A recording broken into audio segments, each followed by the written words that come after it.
Voici un résumé clair et structuré du procès de l'ex-ministre de la Justice Constant Mutamba en République démocratique du Congo. Contexte et mise en accusation. Accusation: Mutamba est poursuivi pour détournement de 19 millions de dollars américains, selon le procureur, destiné à la construction d'une prison à Kisangani via la société Zion Construction SARL, qualifiée de coquille vide.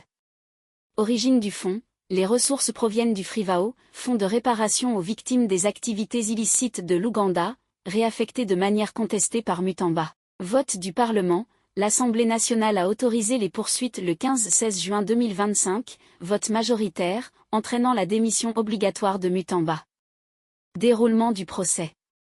Premier envoi: la première audience a eu lieu au début de juillet 2025, puis le procès a été renvoyé au 23 juillet 2025. Le 23 juillet 2025, audience d'instruction. Mutamba a clamé son innocence: « Je n'ai jamais touché un seul dollar », affirmant que les fonds sont toujours séquestrés dans une banque. Les juges ont rejeté ces exceptions de forme, non-respect de procédure, et repris l'instruction. Audience reportée au 30 juillet 2025, pour plaidoirie finale et témoignages supplémentaires. 4-5 août 2025, audience politique. Témoins clés entendus: responsables des marchés publics, ministères concernés, dirigeants du FRIVAO, etc. Mutamba a vivement protesté contre des intimidations et a interpellé les juges. Ce sont des intimidations ou des menaces? Si vous avez déjà un complot planifié, faites-le, je vais tout assumer. 6 août 2025, récusation des juges. Mutamba a récusé 2 juges pour partialité. Ces derniers se sont volontairement déportés, sanctifiant tout de même la procédure. La Cour a pris l'affaire en délibéré, arrêt attendu bientôt. 14 août 2025, réquisition. Le procureur a requis une peine sévère, 10 ans de travaux forcés, plus 10 ans d'inéligibilité ou d'interdiction d'exercer toute fonction publique, en cas de condamnation. Analyse et portée politique. Le procès de Mutamba est perçu comme un affrontement judiciaire à forte coloration politique, mettant à l'épreuve l'indépendance de la justice congolaise. Certains observateurs dénoncent une instruction précipitée, sans audit indépendant ni examen contradictoire approfondi. Une mise en accusation sans débat parlementaire suffisant, susceptible de violer le droit à un procès équitable. Une possible instrumentalisation de la justice à des fins politiques, ce qui fragilise l'état de droit en RDC.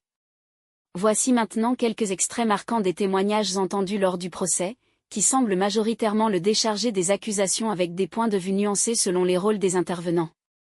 Témoin à décharge en faveur de Mutamba.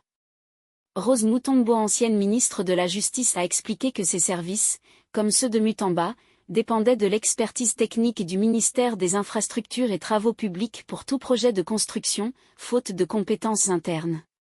Cela implique que Mutamba ne pouvait être tenu responsable des aspects techniques du projet, car il s'est appuyé sur l'administration compétente. Amizi Eradi, directeur général du guichet unique de création d'entreprises, a confirmé la légalité de la société Zion Construction, choisie pour construire la prison de Kisangani.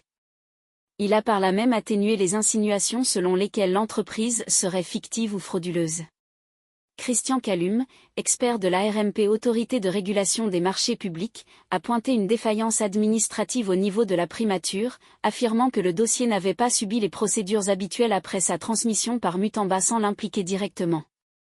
Il a aussi relevé une anomalie, confier la direction du cabinet de la Première ministre à un ingénieur civil. Plusieurs médias soulignent que les témoignages recueillis le 6 août ont affaibli les accusations du ministère public, renforçant l'image d'un procès bâti moins sur des preuves solides que sur des suspicions. Témoins à charge ou soulignant des irrégularités. Certains témoins ont soutenu que le marché n'aurait pas reçu toutes les autorisations requises avant le décaissement des fonds. De hauts responsables auraient également affirmé n'avoir pas été associés au dossier, suggérant un problème de transparence dans la gestion du projet. Point de contexte sur ces témoignages. Témoins, position ou apport clé. Rose Mutombo met en évidence l'absence de terrain technique du ministère de la Justice. Amizi Eradi valide la légalité de Zion Construction. Christian Kalum identifie des dysfonctionnements administratifs dans le traitement du dossier. Divers témoins, charges, soulignent des lacunes autour des autorisations et de la transparence du dossier. En résumé, les témoignages autorisés jusqu'à maintenant ont plutôt été favorables à la défense de Constant Mutamba, en mettant en lumière une absence de responsabilité directe du prévenu dans les aspects techniques ou administratifs du dossier. Grosse surprise. Dans la nuit du 1er au 2 septembre 2025, les forces armées de la RDC, FARDC, et la police nationale congolaise ont dispersé par des coups de feu de sommation et du gaz lacrymogène un rassemblement de partisans devant la résidence de Constant Mutamba à Kinshasa, dans la perspective du verdict très attendu de la Cour de cassation, finalement prévu pour le mardi 2 septembre 2025. Cette intervention a eu lieu dans un climat tendu, marqué par des reports successifs du verdict, dont un dernier par le Conseil supérieur de la magistrature, CSM, au grand désarroi de la défense qui affirme n'avoir pas été officiellement notifié de ce report. Ce mardi 2 septembre, l'on attendait donc la décision finale, alors que la résidence de Mutamba avait été cernée dès le petit matin par les forces de l'ordre. Contexte politique et judiciaire. Constant Mutamba a été ministre d'État, ministre de la Justice et garde des Sceaux de juin 2024 à juin 2025 dans le gouvernement Suminwa.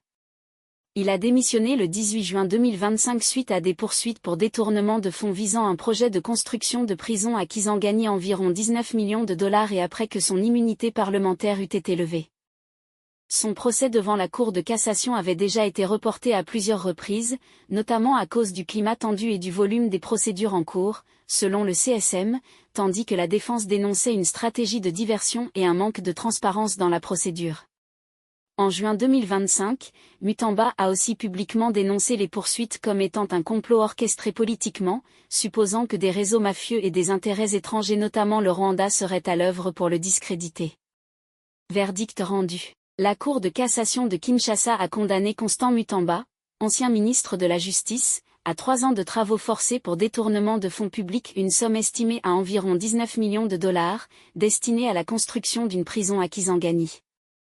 Il se voit également imposer une interdiction de 5 ans de vote et d'éligibilité, ainsi que l'interdiction d'exercer toute fonction publique ou paraétatique.